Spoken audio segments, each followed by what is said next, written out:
Hello and welcome to episode 2 of the Violet Crown Perspective. I'm Jake Holmes, your host. If you tuned in last time, which I don't know that anybody at all did, I shared a little bit, mostly just an introduction to me and my company and what we do, some of the industries we're involved in, things like that. This episode, I wanted to dig into the weeds a little bit deeper with our construction clients, some of the value and deliverables we provide to construction companies that use our service. What we stay busy with mostly is construction clients and real estate clients. But, there's all kind of stuff. There's crop monitoring, agriculture, infrastructure scanning, things like that, which we do as well. But today I kind of want to focus on more of the construction side of things. What is aerial data and how it can kind of be a game changer for construction projects. A lot of people think about drones and they think you're going out to take a picture, provide kind of a pictorial update on a construction site that you can send to people. But the last 10 years or so have really given way to a new option in the drone industry, which is, photogrammetry and mapping and things like that. These kind of provide a leg up over just pictures. When you take only pictures and you're using these pictures for whether it be documentation, investor presentations, whatever it is, a lot of these construction sites have investors from people around the world, not just here in Austin. They're construction companies whose headquarters are based in Dubai and Shanghai and all these other, various countries and cities around the world, that they don't get to come over and visit the projects and see the updates as the project is going along. They, for the most part, have to rely on a little bit of pictures and updates they get from people in the field. So what 2D maps and 3D models and photogrammetry present is an option for a still shot of your entire site on the day that it is captured. And I guess I can kind of back up into what photogrammetry is. And what that is means we go out and fly our drones in a grid pattern. This flight path is already set up before we even get out there. It's all based on GPS coordinates. So, before we even step out of the office, we have a map already prepared to go fly at whatever construction site we're going to. What happens is you fly this project in that grid pattern. You can use other ways too. You can, run a circle. I'm not going to go into too much detail about that. But basically what this does is every picture that it takes when your drone is flying around is geotagged with a GPS coordinate. And, obviously because the map already knew where the drone was going to be, it uses that information. And this metadata comes in later on when you upload it into the computer. What happens is, say we go out and take 1,000 aerial shots, 10,000 aerial shots, whatever it may be, and, bring these back to the office and put them in the computer. The programs that we use to create these models and these maps stitches together all of these pictures that are taken while we're out there. Once it stitches them together, it creates a hyper-realistic, 100% accurate model view of the site that you went and flew that day that anybody can look at, can move around, can, basically from anywhere in the world, see the site exactly as it is that day. You can kind of, you can imagine how much value this provides to somebody that's sitting in an office in Dubai or something like that, that doesn't get to come and see the project. Some of these people, even if it's just a small apartment complex, could have tens, if not hundreds of millions of dollars tied up into these things. So knowing this information, having this documentation on what day you went out and flew, it just provides so much value to these investors and these construction managers and things like that. That's probably the most often used scenario that people request construction site progress updates for. Another one, not just progress tracking, it saves time and money because you know exactly how far along in the project you are based on those pictures. Most project managers, and especially if it is a large project, they have the schedule drawn out months, if not years ahead of time for when fill dirt is supposed to be coming in, when foundations are supposed to be poured, when structures are supposed to be erected, all this stuff. So being able to provide them that to reference with their schedule can help them make decisions of what they need to do to stay on track with progress. It also reduces manual surveying costs because you don't have to pay people to go out there and get pictures and provide updates and stuff like that. It's a lot easier if you just have a drone pilot go out once a week, once a day, however you want to do it, and provide these updates rather than counting on people to provide pictures for you. Because if you've ever been involved in any construction project, people forget to take pictures. It also it can help prevent costly rework through better visualization. Say somebody has a slab poured. This happened for me. Somebody had the slab poured, and they were supposed to have rebar sticking out of the slab to connect to the structure that was going to be above grade, like most structures like that. What happened is the slab got poured, and they used the rebar in the actual concrete foundation, but there was no tie-in. The rebar did not come up out of the concrete to tie into the forms that were being built for the vertical structure. Being able to catch this in time allowed our clients to go back, chip away these concrete foundations, get down basically back into the rebar cage that they had before, and tie in new rebar with the structure that they were building, rather than figuring this out 6 months down the road when the forms and everything were ready to go. They found out about it that day, and it prevented a lot of time loss on this specific project. Another good thing that they're used for is earthwork and volume calculations. So you think about,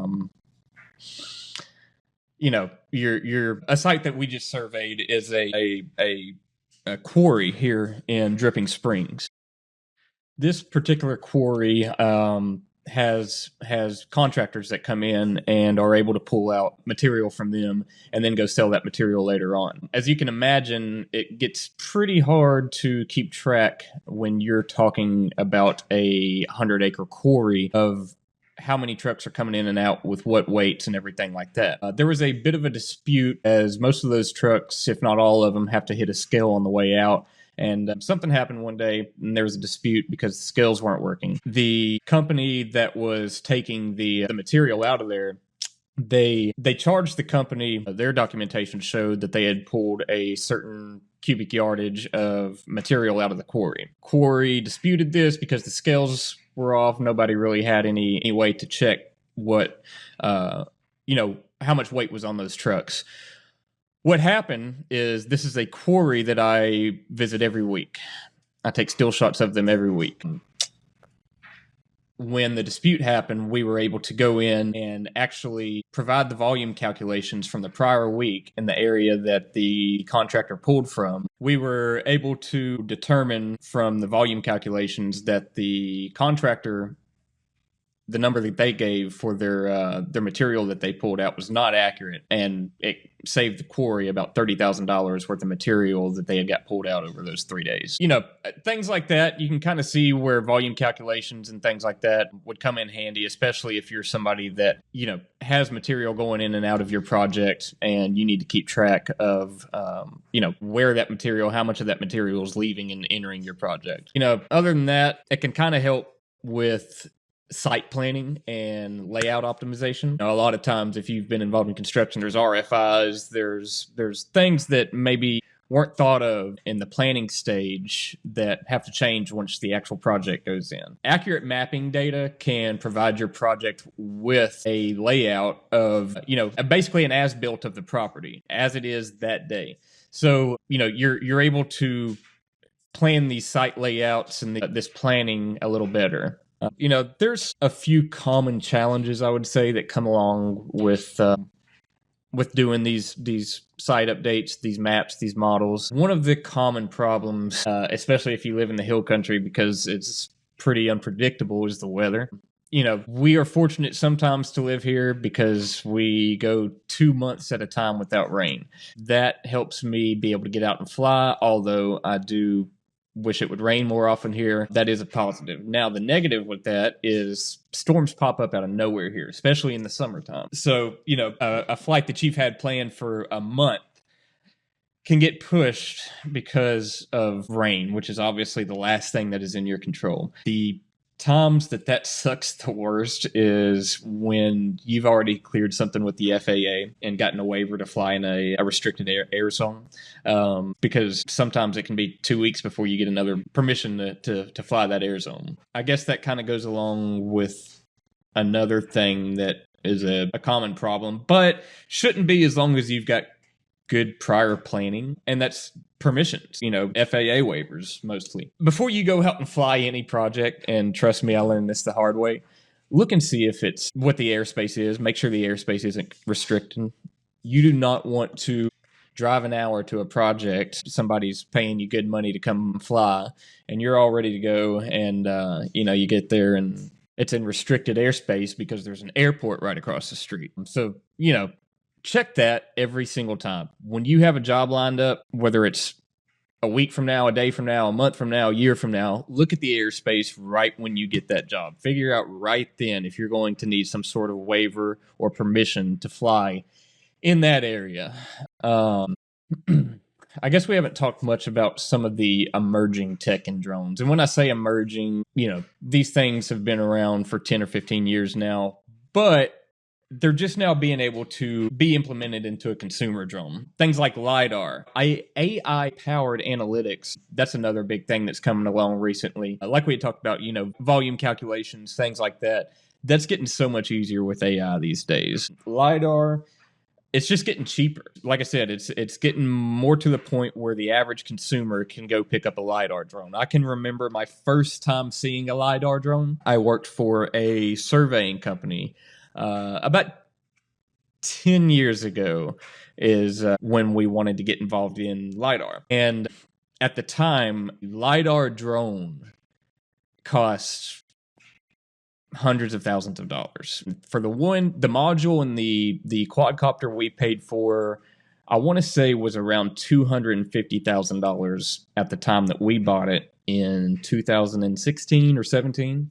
These days, that drone or the equivalent of that drone can be picked up for $20,000, $30,000, depending on your LiDAR module. Some of them, $50,000 to $80,000. I guess the point I'm getting at is these things are advancing so fast on a year-over-year basis. Compared to when I first started getting involved with drones 10 years ago, the technology has improved vastly. The sensors, the battery power, the camera quality, the processing, everything improves on a year-over-year basis. And they're able to pack more into smaller drones. So that's, going to be a big impact on the industry itself, the drone industry, with more and more people having access to not just the consumer market, but the commercial market, being able to buy drones with LiDAR. It's going to open up so much for the drone industry in general. I guess that's all I really got today. Really just want to spend some time talking with y'all about how I feel some of the value in aerial data relates to construction, because it is becoming such a big industry. It's something that is leveraged by a lot of our larger construction clients on every single project. These are people that 5 or 6 years ago did rely on a project manager walking around taking pictures of everything. And really the technology has introduced a whole new level of being able to not only just that day, but to store in your records for years. That way you can always go back and say, no, look, the week of, April 14th, we had a drone pilot go out there and take pictures during construction. And yes, that rebar was sticking up out of the slab. We do have the structural integrity we're looking for. Being able to have those to reference is a huge game changer for our clients, and just wanted to share some of that stuff with y'all. Anyways, yeah, thanks for checking in again with the Violet Crown perspective. Hope some people like this and get some value out of it. Until next time, have a good one. Bye.